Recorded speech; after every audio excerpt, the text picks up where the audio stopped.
Hey everyone, welcome back to episode 4 of Project Articulation, a space, my space where I explore things I'm curious about, trying to understand what I think, and I would say how to say what I think better. Today's episode is a little bit different, dear to my heart. I've done a bit of more research, taken some notes. We are talking about something exploding all over social media lately, and that something is health and fitness. It's crazy how health and fitness is exploding on social media today, or in the movies, in the things we consume. Now, before we dive in, let me be clear, guys. I'm not an expert. No six pack. Well, anyway.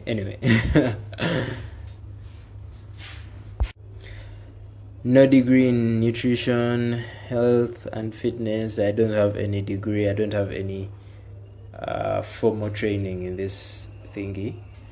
But I'm just a guy trying to live better, move better, feel better, maybe help you do the same.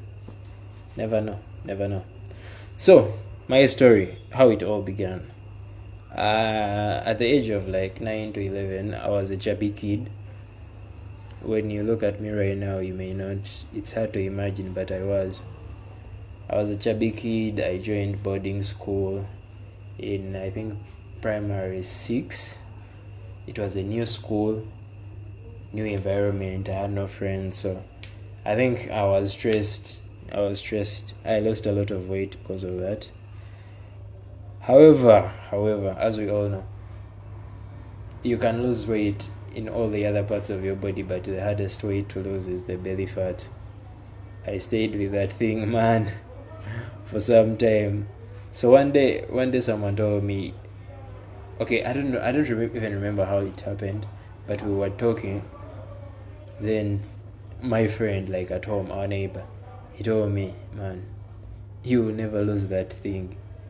You always have it. Like, he didn't say it in a way to put me down, or maybe he did. Like, I don't remember. Like, memory is a liar. Whenever you remember something, you actually change it in your brain. So I don't remember whether he said it with malice or with good intentions, but that clicked. Like, it flipped a switch in my head.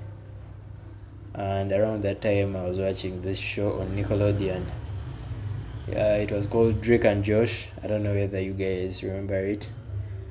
Yeah, I'm showing my age here. But hey, it wasn't that long ago, like 10 years ago.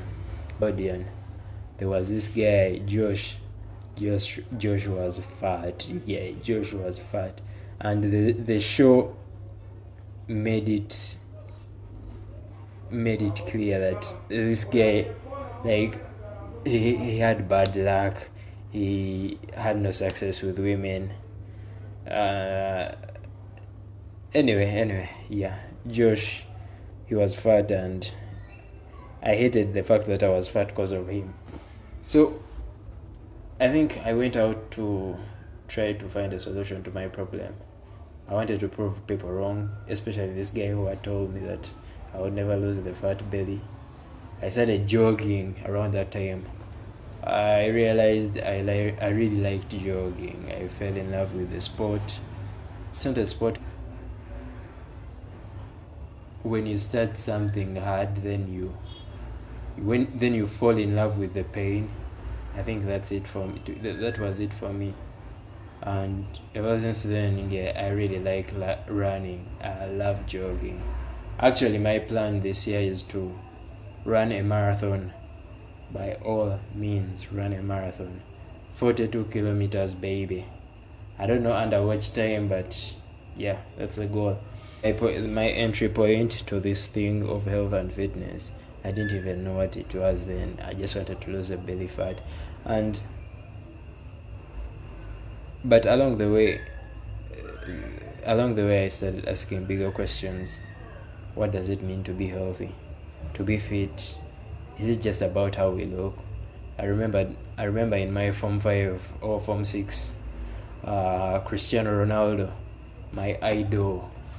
You know, among boys, they are Cristiano Ronaldo guys and Messi guys, and I'm definitely a Cristiano Ronaldo guy. So he was joining Juventus from Real Madrid, and when you're joining a new team, they do medical tests to assess how healthy you are and all that shit. And this guy's body output was of a 28 or 26-year-old, and by then the guy was 36. Like, I remember reading that in the newspapers and feeling so inspired. It's like, man, whatever this guy is doing, I must do that. So yeah, I really got into the thing. So enough with the nonsense, enough with the rambling. Let's get to it. Let's start with the basics. What is health? Like, really, what is health? An overview from the World Health Organization. WHO. But anyway, WHO says health is a state of complete health, complete physical, mental, and social well-being. It's not just the absence of disease. Most of us think, well, I sit down all day, I have some pain, back pain here and there, but, well, I don't have any disease, so I must be healthy. Well, wrong. I think so. I think you're wrong about that. So health isn't just being sick. Like, it's not just the absence of sickness. It's about feeling good, physically, mentally, your social relationships. So it includes how well you sleep. Like, most of us don't even think about sleep that much, but how well do you sleep? Do you stay in bed for like a total of 7 to 8 hours? How much energy do you have during the day? How clearly do you think? Like, time to time, minute to minute. How well do you manage your stress? Your social connections, like the face-to-face interactions with other people. Like, these things really matter. Not just online connections. Like, we have 1,000 friends on Facebook, but we don't even have one friend in real life. How fulfilled are you day to day? Like, the meaning and purpose in your life. So notice something here. Most of these things can't be seen on Instagram, where most of us portray our lives to be perfect. But I can't see how well you sleep. I can't see how well you manage your stress. I can't see how clearly you think. I can't see your mental state day to day, time to time. So these things are internal, personal, and subjective. That's health. That's your health.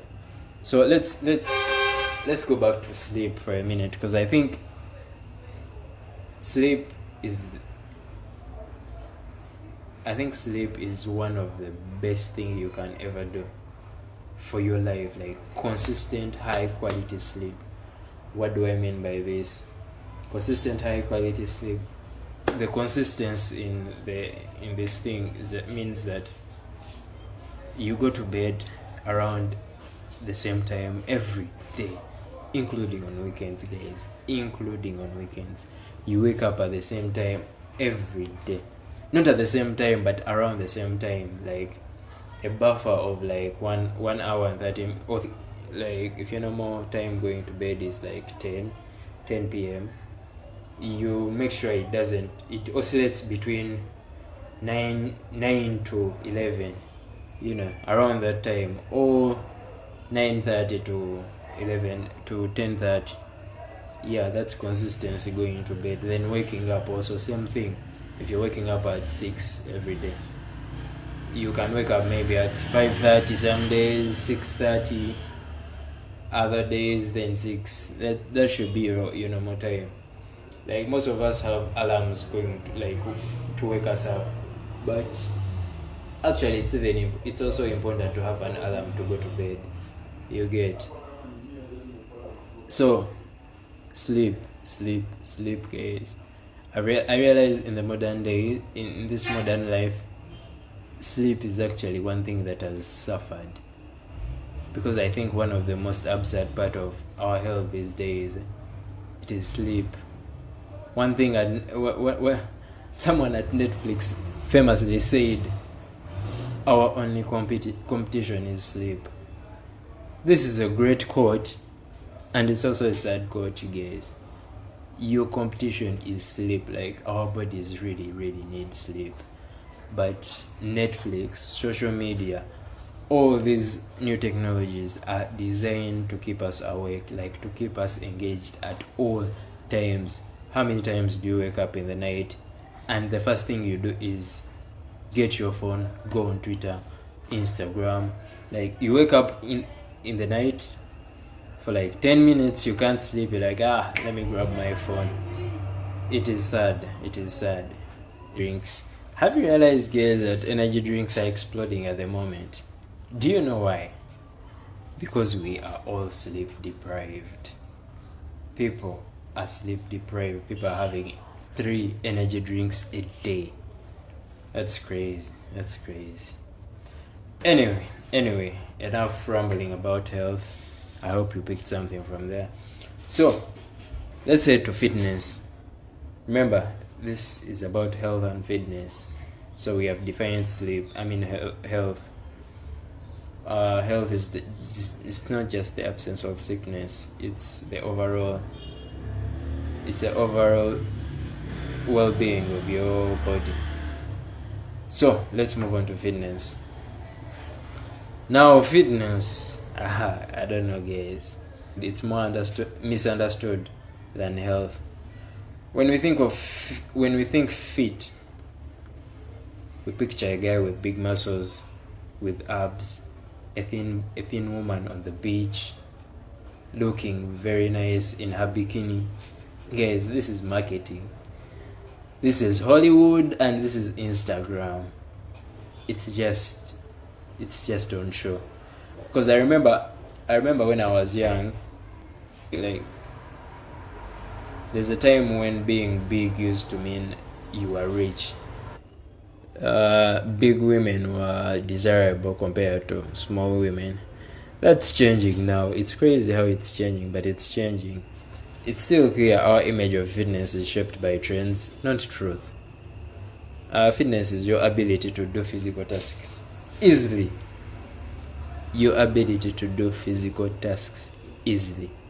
Running without gasping, lifting something heavy without breaking your back. And I don't mean just going to the gym, because you like day to day we may need to do these things. You may need to run for something, you may need from or to something, you may need to lift something heavy, you may need to like play with your kids. So climbing stairs, moving your body without pain. So this is the balanced definition of fitness. So fitness includes, the types of fitness include cardio. That means how long you can go, swimming, running, doing something repeatedly that is intense. That's cardio. So strength, how much can you push, how much can you lift? So that is strength, your body strength. Then mobility and flexibility. How well can you move? Like, if we started running right now, how many of us are assured won't get muscle pulls? Yeah, that's flexibility. When I'm required to run at this moment, can I run easily without any pain? Yeah. Body composition. Body composition is a bit nuanced, because most of us, when we step on the weighing scale, it measures our weight. You're like, I'm 70 kgs, well, I must be healthy. I'm 60 kgs, well, I must be healthy. But body composition is a bit nuanced, as I've said. It's the ratio of the muscle weight to your fat. It's not just weight. It's like, how much fat do you have on your body? How much muscle do you have on your body? They are the smart scales that can tell you most of this information, and they're relatively cheap, because I remember I own one, and I bought one from Jumia at around 55k. Yeah. Well, this thing can tell you your body fat percentage, it can tell you your muscle, like muscle composition, it can tell you your hydration, your a lot of things. I'm not saying they are accurate, but it is something to work with. Go on. So, how health and fitness work together? Let's try to put them all together and see. So we have looked at health in particular, we have looked at fitness in particular. So let's look at the health and fitness phrase. How do they work together? What are they? As we defined in health isn't just the absence of sickness, and fitness isn't just the presence of abs. Isn't just the presence of abs. Wow. Anyway, fitness supports health, and health makes fitness possible. They feed off each other. You know, if you are constantly sick and burnt out, you won't train constantly in the gym or anything that you love doing for training. Let's say jogging, swimming, dancing. Yeah, you won't do any of that if you're sick. If you train smart, you can avoid injuries. You can make your body stronger, your mind stronger, and this all falls into health and fitness. So I think if you balance the two, health and fitness, I think that's the sweet spot everyone would like to have in their lives. When you're feeling good, like internally, when you're feeling good and are able to do a lot of tasks, not a lot, but like most of the tasks easily, running, jogging, those things. So why does this matter now? Why are we talking about health? Why is health and fitness exploding in the social media space, movies, like all the content we consume these days? I think there is a real need of these things in our lives. You know, when there's this analogy that I got from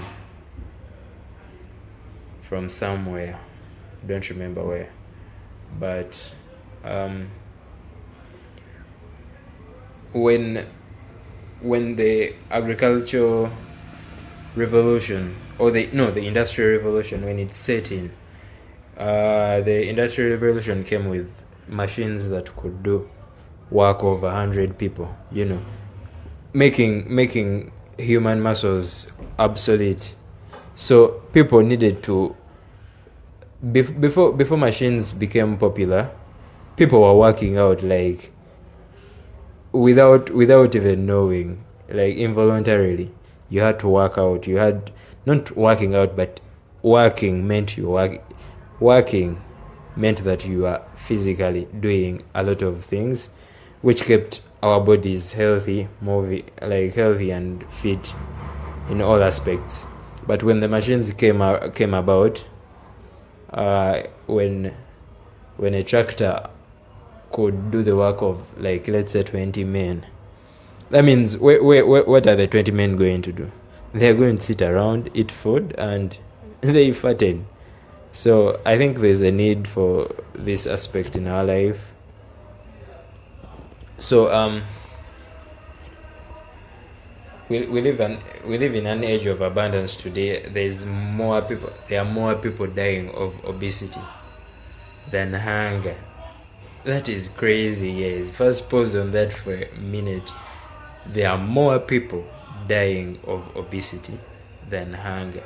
That means today there are more people going to bed overnourished than the people going to bed hungry. Like, we should be happy, but instead, for every action, there's an equal but opposite reaction. So you can't have your cake and eat it too. Our brains and bodies work on very simple algorithm. When food is available, eat a lot. Always find a way to not to spend energy like unnecessarily. That's how your brain works. Your brain tells you when there's a lot of food, eat a lot, because in the past, a lot of food meant that there was a drought coming.